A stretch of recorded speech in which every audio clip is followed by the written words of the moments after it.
Hello, good morning.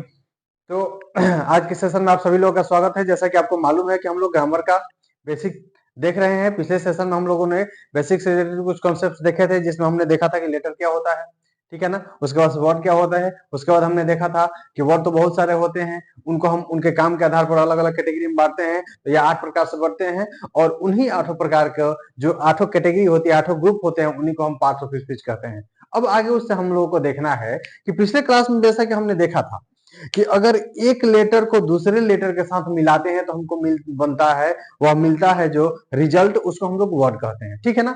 अब इसी तरह से अगर हम मान लीजिए कि एक वर्ड को दूसरे वर्ड के साथ मिलाए, जैसे कि पिछले क्लास में हम लोगों ने देखा था कि एक लेटर है ना, इसको हम दूसरे लेटर के साथ जोड़ दिए, तो इसका जो कॉम्बिनेशन बना, इसको हमने कह दिया था वर्ड। कब? जब यह मीनिंगफुल होगा तब। जैसे हमने मान लीजिए लिया जी और लिया ओ, और यह बन गया गो, तो यह एक वर्ड है, क्योंकि यह क्या है? मीनिंगफुल है।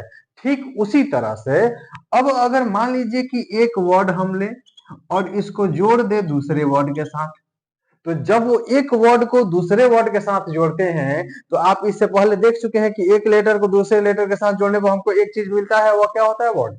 लेकिन अगर हम एक वर्ड को दूसरे वर्ड के साथ जोड़ते हैं, तो यहां से हमको 3 चीजें मिल सकती हैं।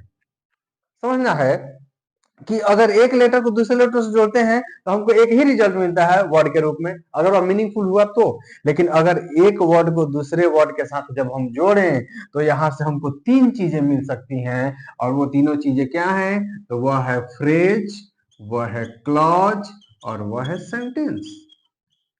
यानी कहने का मतलब कि अगर एक वर्ड को दूसरे वर्ड के साथ जोड़ते हैं, तो वह जो कॉम्बिनेशन बनेगा, वह फ्रेज भी हो सकता है, वह क्लॉज भी हो सकता है, वह सेंटेंस भी हो सकता है। अब उसके क्वालिटी के ऊपर डिपेंड करता है कि वह किस तरह का है। तो आइए हम लोग बारी बारी से देखेंगे कि एक वर्ड के साथ दूसरे वर्ड को मिलाते हैं तो किस सिचुएशन में फ्रेज बनेगा या फ्रेज कहलाएगा, किस सिचुएशन में यह ग्रुप क्लाउज कहलाएगा, और किस सिचुएशन में यह कॉम्बिनेशन या ग्रुप सेंटेंस कहलाएगा। ठीक है, आइए चलते हैं।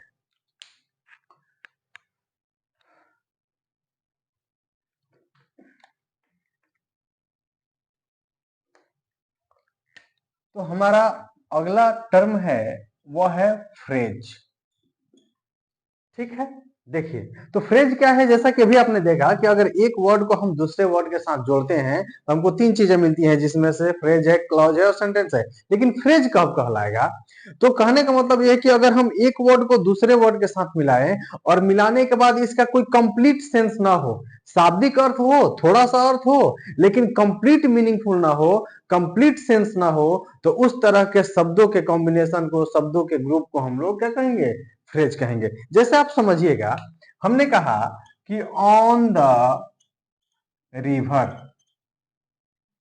ठीक है, या अगर हम कह दें कि मैन ऑफ ग्रेट वेल्थ,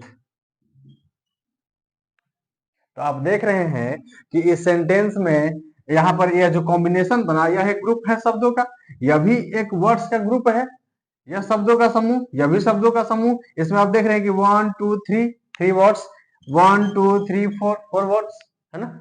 लेकिन अगर हम कहें कि ऑन द रिवर, तो क्या इससे क्लियरली कुछ मालूम चल रहा है कि इसका मतलब क्या है? नदी पे या नदी के किनारे हो क्या रहा है या कुछ भी? तो यहां से हमको यह पता नहीं चल रहा है। और जब नहीं पता चल रहा है, तो इसका कुछ अर्थ है, शाब्दिक अर्थ तो है कि नदी के बारे में कुछ कही गई है बात है, लेकिन क्लियर नहीं पता है कि नदी के बारे में क्या कही जा रही है। तो इस तरीके से इसका शाब्दिक अर्थ है, थोड़ा सा अर्थ है, लेकिन कंप्लीट अर्थ नहीं है, संपूर्ण रूप से यह अर्थपूर्ण नहीं है। ठीक उसी तरह से हम कहें कि मैन ऑफ ग्रेट वेल्थ, तो इसका शाब्दिक अर्थ है कि इस आदमी के धन के बारे में या रिचनेस के बारे में कुछ कही जा रही है बात है, लेकिन हमको क्लियरली थोड़े पता चल रहा है कि इसके साथ हो क्या रहा है, या कितना धनी है या कुछ भी। तो इसका मतलब कि यह जो कॉम्बिनेशन बना, यह जो शब्दों का समूह बना, इसका शाब्दिक या कुछ अर्थ तो है, लेकिन कंप्लीट अर्थ नहीं है। तो शब्दों के वैसे समूह जिनका कंप्लीट अर्थ नहीं होता है, कंप्लीट सेंस नहीं होता है, वे कंप्लीट सेंस नहीं देते हैं, उन्हीं को हम क्या कहेंगे? उसको कहते हैं फ्रेज। पहला चीज कि शब्दों का समूह होना चाहिए, शब्दों का समूह हो लेकिन कंप्लीट मीनिंगफुल ना हो तो उसको हम लोग कहेंगे फ्रेज। ठीक। और इसमें आप देखिए कि इस तरीके के जो फ्रेज होते हैं इनके पास अपना कोई सब्जेक्ट नहीं होता और ना ही इनके पास कोई प्रीडिकेट होता है ना। यानी कहने का मतलब कि फ्रेज में ना तो कोई सब्जेक्ट होगा और ना ही फ्रेज में कोई उसका प्रीडिकेट होगा। अब रह गई बात कि सब्जेक्ट क्या है, प्रीडिकेट क्या है। ठीक है, तो इसको समझ लीजिए कि सेंटेंस में आकर के जो काम को करता है उसी को हम लोग सब्जेक्ट कहते हैं, और सब्जेक्ट के बारे में जो चीजें कही गई रहती हैं उसको हम लोग प्रीडिकेट कहते हैं। जैसे सिंपल भाषा में समझिए कि हमने कहा कि आई हैव टॉट यू। ठीक है, आई हैव टॉट यू, तो इस सेंटेंस में काम कौन कर रहा है, तो मैंने आपको पढ़ाया है या पढ़ा चुका हूं, तो ये इसमें हम काम कर रहे हैं, मैं काम कर रहा हूं, तो काम करने वाला यह क्या हो गया, यह सब्जेक्ट हो गया। अब सब्जेक्ट के बारे में ये सारी की सारी बातें कही गई हैं, तो ये सारी की सारी बातें जो सब्जेक्ट के बारे में कही गई हैं उसको हम लोग क्या कहते हैं, उसको प्रेडिकेट कहते हैं। तो सिंपल भाषा में आगे हम लोग सब्जेक्ट और प्रेडिकेट के बारे में डिटेल में पढ़ेंगे, जो पार्ट्स ऑफ सेंटेंस पढ़ेंगे, तो अभी जितना जरूरत है उतना आप समझेंगे कि सब्जेक्ट जो सेंटेंस में आकर के काम करेगा वह सब्जेक्ट होगा, और सब्जेक्ट के बारे में जो चीजें कही गई रहती हैं उसको हम लोग प्रेडिकेट कहते हैं। तो आप इसमें आराम से देख सकते हैं कि क्या इस कॉम्बिनेशन में इस ग्रुप के पास कोई अपना सब्जेक्ट है, इसमें कोई काम कर रहा है, नहीं कर रहा है, तो सब्जेक्ट नहीं है। अब सब्जेक्ट नहीं है तो सब्जेक्ट जब ही नहीं है तो सब्जेक्ट के बारे में कोई बात कैसे करेगा या कुछ कहा कैसे जाएगा, इसका मतलब कि इसमें प्रीडिकेट भी नहीं है। तो कहने का मतलब कि फ्रेज जो होता है शब्दों का वह समूह या वर्ड्स का वह ग्रुप होता है जिसका कंप्लीट सेंस नहीं होता, उसके पास अपना सब्जेक्ट और अपना प्रीडिकेट नहीं होता। अब आइए इसको डिफाइन करते हैं और बिल्कुल आसान भाषा में इसको हम लोग समझ लेते हैं। तो क्या होगा, तो हम कह सकते हैं कि एक group of words that makes sense but not complete sense is called phrase।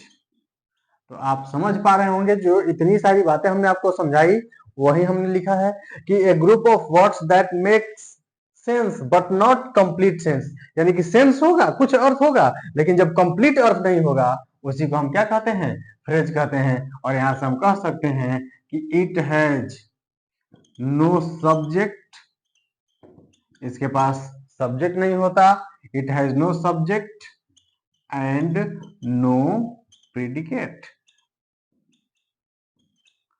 इसके पास ना तो सब्जेक्ट होता है और ना ही प्रीडिकेट होता है। इसको आप लिख सकते हैं या स्क्रीनशॉट ले सकते हैं।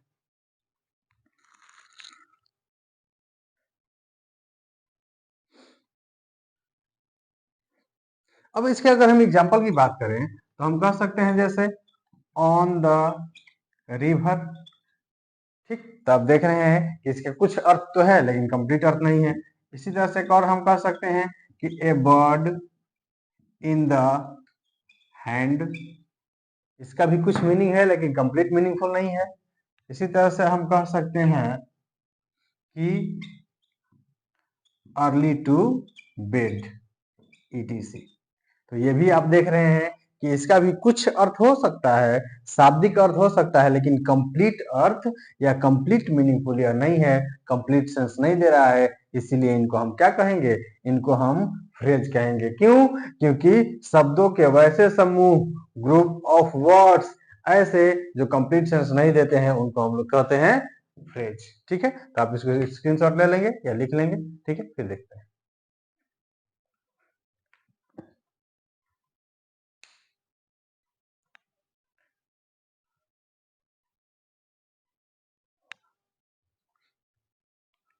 आइए,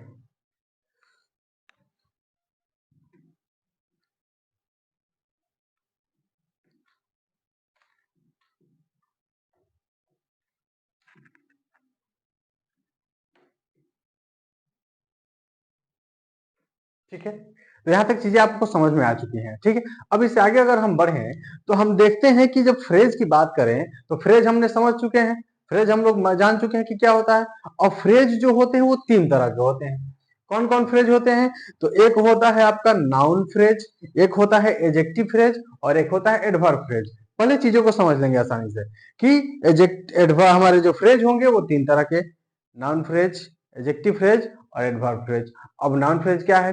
तो अगर कोई फ्रेज नाउन का काम करता है तो वह कहलाएगा नाउन फ्रेज। अगर कोई फ्रेज एडजेक्टिव का काम करता है वह कहलाएगा एडजेक्टिव फ्रेज। अगर कोई फ्रेज एडवर्ब का काम करता है तो वह कहलाएगा एडवर्ब फ्रेज। सिंपल सी बात है कि वह व्यक्ति जो डॉक्टर का काम करता है वो डॉक्टर कहलाता है, वह व्यक्ति जो कपड़े सीने का काम करता है वो टेलर कहलाता है, वह व्यक्ति जो जूते बनाने का काम करता है वो कॉबलर कहलाता है। तो ठीक उसी तरह से जो नाउन का काम करेगा वो नाउन फ्रेज, जो एडजेक्टिव का काम करेगा वो एडजेक्टिव फ्रेज, जो एडवर्ब का काम करेगा वो एडवर्ब फ्रेज। तो आइए हम देखते हैं कि क्या होता है।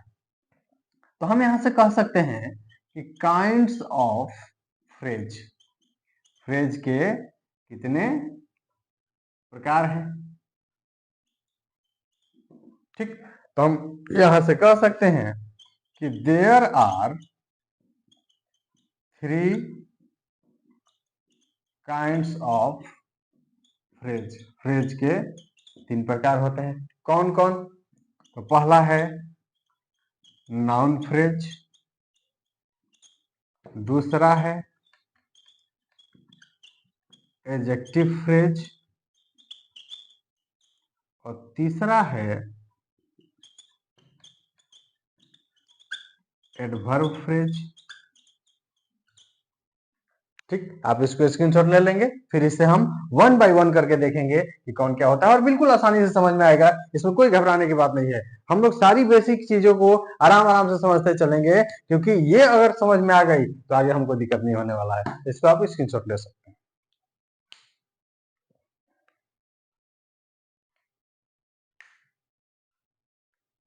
आगे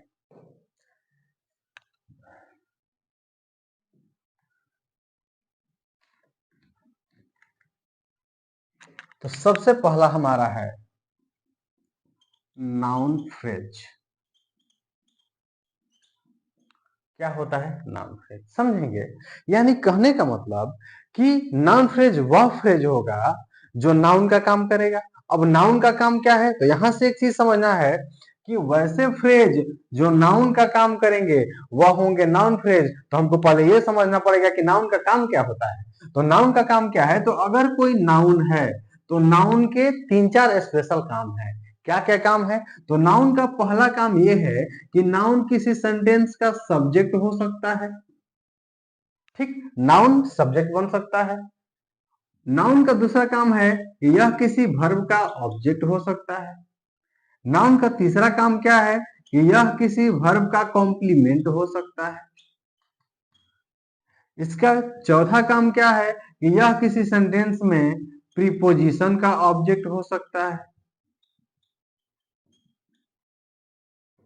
तो कहने का मतलब कि अगर हम देखते हैं कि नाउन फ्रेज है तो नाउन फ्रेज जो होगा वो नाउन का काम करेगा, यानी कि वैसा फ्रेज जो नाउन का काम करे। तो अब पहले हमको यह देखना पड़ेगा कि नाउन करता क्या है। तो नाउन का काम ये है कि यह किसी सेंटेंस में वर्ब का सब्जेक्ट बन सकता है, या ऑब्जेक्ट बन सकता है, या कॉम्प्लीमेंट बन सकता है, या प्रीपोजिशन का ऑब्जेक्ट बन सकता है। इसका मतलब ये है कि अगर कोई फ्रेज सब्जेक्ट बन जाएगा, सब्जेक्ट का काम करेगा, तो वह नाउन का काम करेगा। अगर कोई फ्रेज ऑब्जेक्ट का काम कर रहा है, इसका मतलब कि वह नाउन का काम कर रहा है, क्योंकि नाउन का काम ऑब्जेक्ट होता है बनना। अगर कोई फ्रेज कॉम्प्लीमेंट का काम कर रहा है, काम कर रहा है, इसका मतलब कि वह नाउन का काम कर रहा है। अगर कोई फ्रेज प्रीपोजिशन का ऑब्जेक्ट बना हुआ है, इसका मतलब कि वह नाउन का काम कर रहा है। और अगर ये काम कोई फ्रेज कर रहा है, या अगर कोई फ्रेज इतने सारे काम कर सकता है, इसमें से कोई भी कर सकता है, इसका मतलब कि वह नाउन के बराबर है और नाउन का काम कर रहा है, इसीलिए उसको हम क्या कहेंगे? नाउन फ्रेज कहेंगे।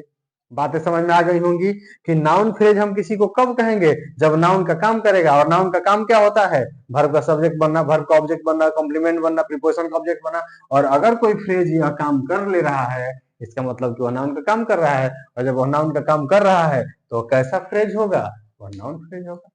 सिंपल सी बात है। तो आइए इसको हम डिफाइन करते हैं।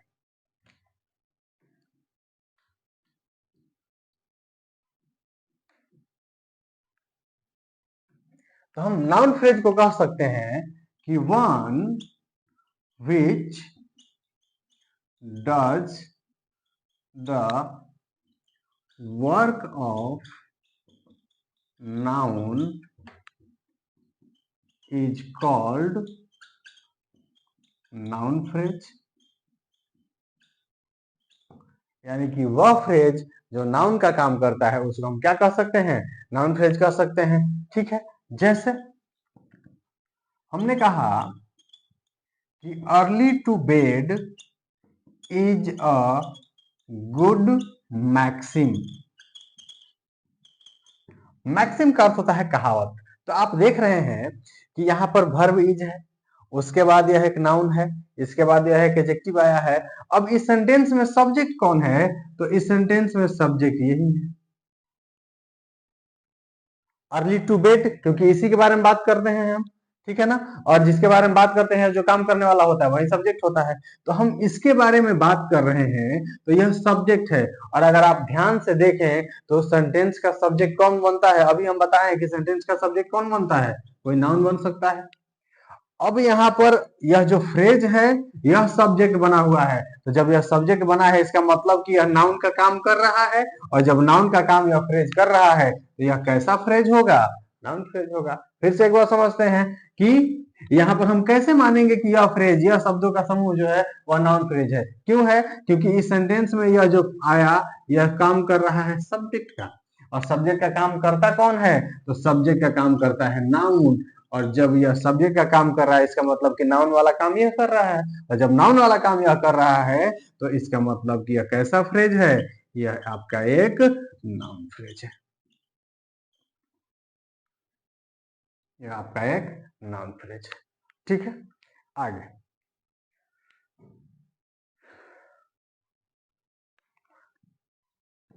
दूसरा एग्जांपल देखेंगे।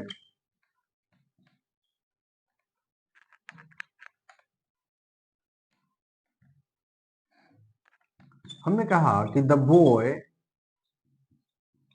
Loves to fly kite. ठीक है, अब समझिए इस सेंटेंस में काम कौन कर रहा है, सब्जेक्ट है यह, यानी काम करने वाला। यह हो गया हमारा सब्जेक्ट, यह हो गया मेन वर्ब। और मेन वर्ब के आकर के जो मेन वर्ब के एक्शन को रिसीव करता है वह होता है ऑब्जेक्ट। और आप देख रहे हैं कि मेन वर्ब के बाद यह आया, यानी कि यह ऑब्जेक्ट है। और जो ऑब्जेक्ट बनता है वह कौन बनता है, तो ऑब्जेक्ट का काम अभी आप देखे थे कि नाउन करता है। नाउन के काम में देखे थे कि नाउन जो है वही ऑब्जेक्ट बनता है। अब इसका मतलब ये है कि यहाँ पर यह नाउन तो है नहीं, या तो वन टू थ्री, या तीन शब्दों का एक समूह है। और तीन शब्दों का समूह जो कंप्लीट मीनिंग ना दे उसको हम लोग कहते हैं क्या, फ्रेज। यानी कि एक फ्रेज है, और फ्रेज यह किसका काम कर रहा है, ऑब्जेक्ट का काम कर रहा है। और जब ऑब्जेक्ट का काम कर रहा है तो ऑब्जेक्ट का काम तो करता है नाउन, इसका मतलब कि यह नाउन के बराबर काम कर रहा है। और जब यह नाउन के बराबर काम कर रहा है तो कैसा फ्रेज होगा, यह हो जाएगा नाउन फ्रेज। बातें समझ में आ गई होंगी। ठीक है, तो आप इसको नोट करें।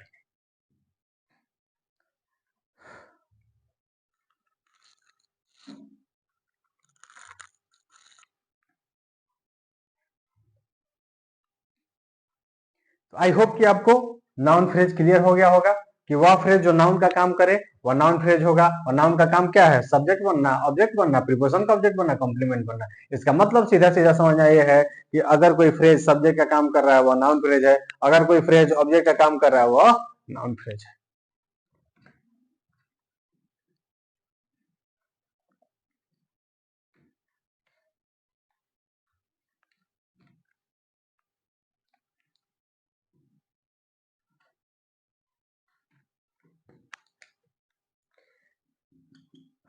अगला है एडजेक्टिव फ्रेज। ठीक है, एडजेक्टिव फ्रेज। एडजेक्टिव फ्रेज क्या है समझेंगे। तो एजेक्टिव फ्रेज यानी कि वह फ्रेज जो किसका काम करे, एजेक्टिव का। सिंपल सी बात है कि अगर एजेक्टिव का नाउन का काम किया तो नाउन फ्रेज, तो एजेक्टिव का काम करेगा तो एजेक्टिव फ्रेज। यानी कि वह कोई भी फ्रेज जो एजेक्टिव का काम करता है उसको हम लोग क्या कहते हैं, उसको हम लोग कहते हैं एजेक्टिव फ्रेज। अब एजेक्टिव का काम क्या है, तो पिछले सेशन में हमने देखा था जब पार्ट्स ऑफ स्पीच को हमने अलग अलग कैटेगरी में कैटेगराइज किया था कि एजेक्टिव का काम यह होता है कि यह किसी नाउन को या प्रोनाउन को क्वालिफाई करता है, इसकी विशेषता बताता है, इसके गुण बताता है, इसके दोष बताता है, या इसके अर्थ में कुछ वृद्धि करता है, वही हमारा क्या कहलाता है, एजेक्टिव। इसका मतलब कि जब एजेक्टिव नाउन या प्रोनाउन को क्वालिफाई करता है तो एजेक्टिव फ्रेज जो होगा वह भी नाउन प्रोनाउन को क्वालिफाई करेगा। तो इस तरीके से हम यहां से कह सकते हैं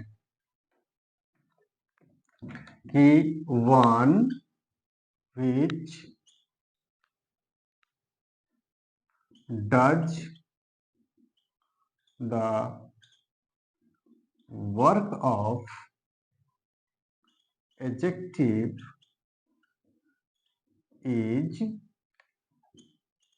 called adjective phrase। यानी कि वह फ्रेज जो एजेक्टिव के काम को करता है वह हमारा एजेक्टिव फ्रेज कहलाएगा। और एजेक्टिव का काम क्या होता है, नाउन प्रोनाउन को क्वालिफाई करना। यानी कि अगर कोई फ्रेज नाउन या प्रोनाउन को क्वालिफाई कर रहा है इसका मतलब कि वो एजेक्टिव का काम कर रहा है, और जब एजेक्टिव का काम कर रहा है तो कौन सा फ्रेज होगा, एजेक्टिव फ्रेज होगा। जैसे समझिएगा, बहुत ही इंटरेस्टिंग आपका है एक एग्जांपल। जैसे हमने कहा कि Raman is a wealthy man. Raman is a wealthy man. तो आप देख रहे हैं कि मैन एक नाउन है, इस नाउन के पहले आया वेल्दी। वेल्दी का अर्थ होता है धनी। अब हमने कहा कि Raman is a wealthy man, Raman एक धनी व्यक्ति है, धनी आदमी है। तो इस नाउन को, यह जो आया इस नाउन की विशेषता बता रहा है, इस नाउन की विशेषता बता रहा है, तो यह क्या हो गया, एजेक्टिव। नाउन को क्वालिफाई किया, नाउन की विशेषता बताया, तो यह एजेक्टिव है। अब इसी को हम इस तरह से भी तो लिख सकते हैं ना, इसको हम कह सकते हैं कि Raman is a man of great wealth, लिख सकते हैं। बात वही है, बस अंतर क्या है कि यहाँ पर हमने लिखा था Raman is a wealthy man, तो यहाँ पर वेल्दी जो था एडजेक्टिव था। अब आप ध्यान से देखिए तो कह रहा है कि Raman is a man of great wealth. अब यहाँ से जो यहाँ तक आया, यह किसके बदले में आया है, वेल्दी के बदले में आया है। वेल्दी एक वर्ड था इसीलिए एडजेक्टिव था, क्योंकि यह एक वर्ड के रूप में आया और नाउन को क्वालिफाई किया तो एडजेक्टिव। लेकिन अब आप देखिए तो यह तो एक वर्ड है नहीं, यह तो वर्ड्स का ग्रुप है, और जो वर्ड्स का ग्रुप होता है उसको, जो कंप्लीट सेंस नहीं देता उसको हम फ्रेज कहते हैं। और यहाँ पर यह एडजेक्टिव था, यह भी एडजेक्टिव है, लेकिन यह एक वर्ड में था तो एडजेक्टिव था, यह एक से अधिक वर्ड में है तो यह एडजेक्टिव फ्रेज है। तो इस तरीके से हम कह सकते हैं यही वाला बात यहाँ पर है। बस अंतर क्या है कि यहाँ का वर्ड एक वर्ड था, यह नाउन को क्वालिफाई कर रहा था तो एडजेक्टिव, यह भी नाउन को क्वालिफाई कर रहा है लेकिन एक से अधिक वर्ड के रूप में आया है, वर्ड्स के ग्रुप के रूप में आया है, इसीलिए इसको हम क्या कह सकते हैं, एडजेक्टिव फ्रेज।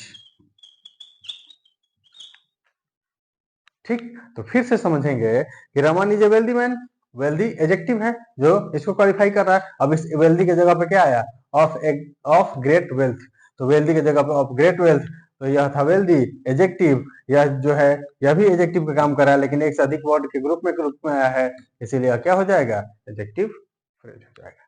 नोट करेंगे।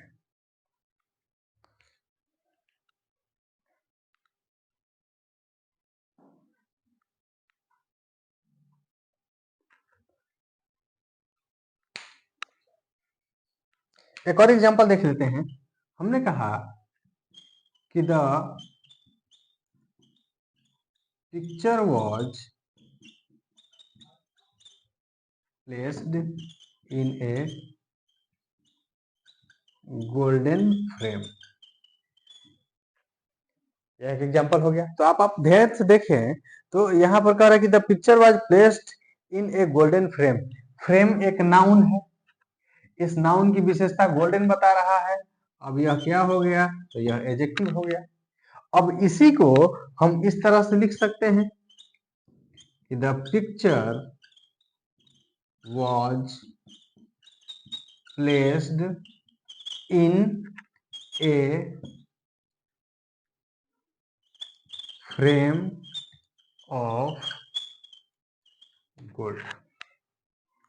तो आप देख रहे हैं कि यहाँ पर गोल्डन फ्रेम था, तो यह इसको क्वालिफाई कर रहा था, तो यह एडजेक्टिव था, लेकिन यहाँ पर एक वर्ड के रूप में नहीं आया। यह क्या हो गया है, तो यह आपका आ गया है शब्दों के समूह के रूप में, एक से अधिक वर्ड के ग्रुप के रूप में। और जब एक से अधिक वर्ड के ग्रुप के रूप में आए और काम करे एडजेक्टिव का, तो एक से अधिक वर्ड के ग्रुप के रूप में आएगा तो फ्रेज, और काम कर रहा है एडजेक्टिव का, तो कैसा फ्रेज, एडजेक्टिव फ्रेज। तो यहाँ से हम इसको कह सकते हैं कि यह क्या है, यह एक एडजेक्टिव फ्रेज।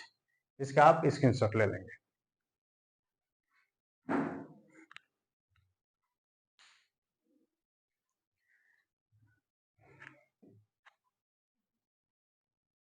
तो आई होप कि दोनों चीजें क्लियर हो गई होंगी। वह फ्रेज जो नाउन का काम करेगा वह नाउन फ्रेज, जो एडजेक्टिव का काम करेगा वह एडजेक्टिव फ्रेज। अब एडजेक्टिव का काम क्या है, तो नाउन को क्वालिफाई करना। अब नाउन का काम क्या है, तो किसी सेंटेंस का subject verb, subject object preposition का ऑब्जेक्ट या कॉम्प्लीमेंट बनना। सिंपल सी बात है।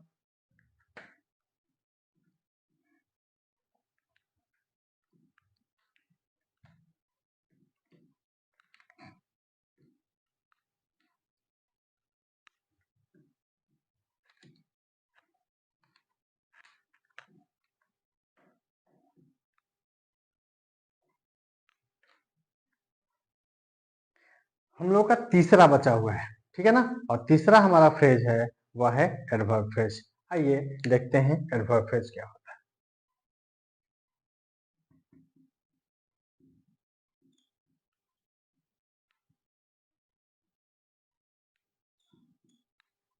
ठीक, एडवर्ब फ्रेज। तो एडवर्ब फ्रेज क्या है,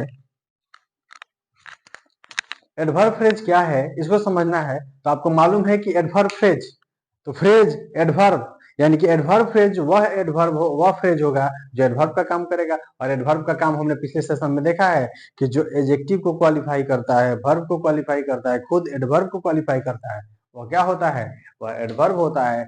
तो जो फ्रेज किसी एडजेक्टिव को क्वालिफाई करेगा, किसी वर्ब को क्वालिफाई करेगा, किसी एडवर्ब को क्वालिफाई करेगा, वह कैसा हो जाएगा, तो वह हो जाएगा एडवर्ब फ्रेज। तो यहाँ से हम लोग इसको डिफाइन कर सकते हैं और कह सकते हैं कि one which does the work of adverb is called adverb phrase। जो फ्रेज एडवर्ब का काम करेगा वह क्या हो जाएगा, वह एडवर्ब फ्रेज हो जाएगा। ठीक है ना। जैसे अब समझेंगे कि कैसे यह हो रहा है। ठीक, तो जैसे आप देखिए हमने लिखा कि ही इज कमिंग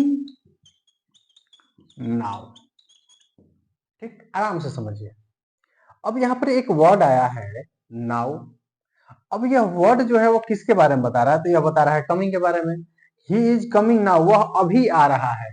तो आ रहा है, कब आ रहा है, अभी आ रहा है। तो यह जो वर्ड है यह इसको क्वालिफाई किया, इस वर्ब के बारे में बता रहा है। और वर्ब के बारे में जब बता रहा है तो यह कैसा होगा, यह एडवर्ब हो जाएगा। अब इसी सेंटेंस को थोड़ा सा हम ट्विस्ट करके लिखें और हम लिख दें कि he is coming at the very moment. इसका मतलब भी वही है, बस अंतर क्या है कि यहाँ पर एक वर्ड था इसीलिए एडवर्ब था। यहाँ पर आप देख रहे हैं कि एक से अधिक वर्ड के ग्रुप के रूप में आया है, और एक से अधिक वर्ड के ग्रुप में जो आता है, एक से अधिक वर्ड के ग्रुप के रूप में जो आता है और इसका जिसका कोई क्या कहते हैं कंप्लीट मीनिंग नहीं होता, उसको तो हम फ्रेज कहते हैं। चूंकि यहाँ पर एडवर्ब का काम कर रहा था, तो आप देख रहे हैं कि यह फ्रेज एडवर्ब का काम करेगा। और जब यह एडवर्ब का काम करेगा तो यह हो गया एक वर्ड, तो एडवर्ब यह फ्रेज है और काम कर रहा है एडवर्ब का, तो कैसा फ्रेज, यह हो जाएगा एडवर्ब फ्रेज। क्लियर है? इसको नोट करेंगे।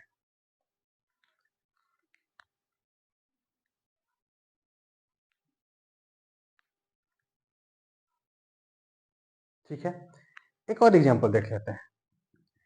जैसे कहा जाए कि you do your work carelessly. ठीक, तो आप देख रहे हैं you do your work carelessly, यहाँ पर एक वर्ड आया है केयरलेसली। तुम अपना काम लापरवाही पूर्वक करते हो। कैसे करते हो? लापरवाही पूर्वक। तो यह जो डू है वर्ब, इसी को यह बता रहा है, इसी के बारे में यह बता रहा है कि करते हो कैसे, लापरवाही पूर्वक। तो इस वर्ब को यह क्वालिफाई कर रहा है, तो क्या हो जाएगा? एडवर्ब हो जाएगा। अब इसी को हम इस तरह से लिख सकते हैं, you do your work without any care. हम सीधे यह भी लिख सकते थे, सीधे यह सेंटेंस भी लिख सकते थे, लेकिन हम आपको इसलिए लिख रहे हैं ताकि आप समझ लीजिए कि यह जो एडवर्ब है, इसी के बदले में यह ग्रुप ऑफ वर्ड्स आ रहा है, और जब इसके बदले में आ रहा है तो यह भी एडवर्ब का ही काम करेगा। और यह एक वर्ड में है तो एडवर्ब, यह एक से अधिक वर्ड में आया है ग्रुप के रूप में तो एडवर्ब फ्रेज। तो अब देखिए कि इसी सेंटेंस को हम लिखे you do your work without any care. तो विदाउट एनी केयर जो यहाँ से यहाँ तक आया, वह भी तो इसी को क्वालिफाई कर रहा है। यह एक वर्ब है, और जब वर्ब है तो इसको यह क्वालिफाई कर रहा है, तो यह एडवर्ब होगा। अब चूंकि यह एडवर्ब फ्रेज के रूप में आया है, क्योंकि एक से अधिक वर्ड के ग्रुप के रूप में आया है, इसीलिए क्या हो जाएगा? यह हो जाएगा एडवर्ब फ्रेज। ठीक, तो इस तरीके से हम लोग समझेंगे। अब इसको समझने का या इसको पहचानने का तरीका एक और है कि अगर आप किसी सेंटेंस में कोई क्वेश्चन पूछते हैं, और वो क्वेश्चन अगर होता है हाउ या व्हेन या वेयर, तो इनके जो क्वेश्चन के आंसर होते हैं, अगर आपने किसी सेंटेंस में क्वेश्चन किया हाउ, और उसका जो आंसर मिलेगा वह हो जाएगा क्या? एडवर्ब। या अगर व्हेन से आपने क्वेश्चन किया, उसका आंसर मिला, तो वह होता है एडवर्ब। वेयर से क्वेश्चन किए और उसका आंसर मिला, तो वह क्या होता है? एडवर्ब। तो कहने का मतलब कि अगर आपको पहचानना यह है कि किस सेंटेंस में एडवर्ब फ्रेज है या है कि नहीं है एडवर्ब फ्रेज, तो आप उसमें क्वेश्चन करिए हाउ, व्हेन, वेयर। अगर इन तीनों में से किसी एक का जवाब मिल गया, तो उसका मतलब कि जो जवाब होगा वह हमारा क्या होगा? वह एडवर्ब होगा या एडवर्ब फ्रेज होगा। जैसे समझिएगा, हमने कहा कि ही इज कमिंग नाउ। ठीक, अब आप इससे क्वेश्चन पूछें तो इसमें हाउ का आंसर नहीं मिलेगा, इसमें वेयर का आंसर में नहीं मिलेगा, लेकिन व्हेन से क्वेश्चन करेंगे तो मिल जाएगा। व्हेन इज ही कमिंग, तो व्हेन इज ही कमिंग का आंसर क्या होगा? नाउ। वह कब आ रहा है? तो वह अभी आ रहा है। तो आप देख रहे हैं कि व्हेन से आंसर मिला, और व्हेन का आंसर क्या मिला? तो यह मिला नाउ। तो नाउ मिला तो यह एडवर्ब है। अब इसमें हम करेंगे तो यह आंसर मिलेगा, और जब यह आंसर मिलेगा तो यह एक ग्रुप हो गया वर्ड्स का, इसीलिए क्या हो जाएगा? यह एडवर्ब फ्रेज हो जाएगा। तो सिंपली बातों को समझना है। इसी तरह से अगर हम कहें कि आपने गाना भी सुना होगा कि करती हूं मैं तो प्यार सिर्फ संडे को, तो कब कब प्यार करती है? व्हेन। तो व्हेन हो जाएगा इसका आंसर संडे। तो संडे जो है वो क्या है? एक आपका एडवर्ब हो जाएगा। ठीक है ना? कब कब का आंसर मिला संडे, तो यह क्या हो जाएगा? यह एडवर्ब हो जाएगा। ठीक है, इसी तरह से हम कहें कि वह बाजार जा रही है। कहाँ जा रही है? बाजार जा रही है। तो आप वेयर से क्वेश्चन करेंगे तो वेयर से का आंसर मिल जाएगा कि बाजार जा रही है। तो जो मार्केट हो जाएगा, टू मार्केट, वह क्या हो जाएगा? आपका एडवर्ब हो जाएगा। तो इस तरीके से हमको चीजों को समझना है। ठीक है, तो आप इसको स्क्रीनशॉट ले लेंगे। सॉरी, हमने आपको कुछ कुछ इधर से उधर लिख दिया है, लेकिन ये चीजें आप समझ लेंगे।